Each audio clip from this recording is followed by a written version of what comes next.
اعوذ باللہ من الشیطان الرجیم بسم اللہ الرحمن الرحیم۔ ابو حمزہ ثمالی امام علی ابن الحسین امام سجاد علیہ السلام سے روایت نقل کرتے ہیں کہ امام سجاد علیہ السلام نے فرمایا کہ اچھی گفتگو کے فائدے یہ ہیں کہ اچھی گفتگو انسان کے رزق میں برکت لاتی ہے، مال میں اضافہ کا سبب ہے، عزت کو زیادہ کرتی ہے، موت کی تاخیر کا سبب ہے، اپنے اہل و عیال اور خاندان کے لوگوں کے دلوں میں محبت پیدا کرتی ہے اور جنت میں داخل ہونے کا سبب ہے۔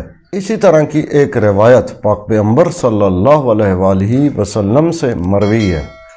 پاک پیغمبر صلی اللہ علیہ وآلہ وسلم نے اپنے ایک صحابی اور ان کی جماعت کو واعظ و نصیحت کرتے ہوئے ارشاد فرمایا تھا، اے قیس، یہ سرکار کے صحابی ہیں، ان سے فرمایا تھے کہ اے قیس، تیرا ایک دوست ہے اور وہ ایسا دوست ہے جو تیرے ساتھ دفن ہوگا، حالانکہ وہ زندہ ہوگا، اور تو اس کے ساتھ دفن کیا جائے گا حالانکہ تو مردہ ہوگا۔ پس اگر وہ تیرا دوست کریم ہوگا تو تجھے بھی عزت ملے گی، اور اگر وہ پست ہوگا تو تجھے بھی ذلیل و رسوا کرے گا۔ اور وہ تیرا دوست ایسا ہے کہ جو دفن بھی تیرے ساتھ ہوگا اور قیامت والے دن معشور بھی تیرے ساتھ ہوگا، اور تو اس کے علاوہ کسی دوسرے کے ساتھ معشور نہ ہوگا، اور تجھ سے اس کے علاوہ کسی دوسرے کے بارے میں سوال بھی نہیں کیا جائے گا۔ اس لیے تجھے چاہیے کہ اپنے اس دوست کو نیک صالح بنا کر رکھو۔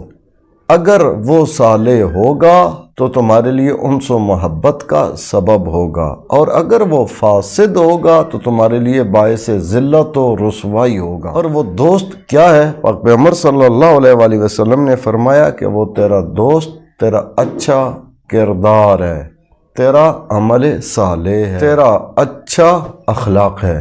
اپنا اور اپنے چینل راہ نجف کا خیال رکھیے گا۔ اللہ تعالیٰ سے دعا ہے کہ امام زمان اجل اللہ فرج الشریف کے ظہور پرنور میں تعجیل فرمائے اور تمام مؤمنین مومنات کی حفاظت فرمائے۔ اللہم صلی علی محمد و آل محمد وعجل فرجہم۔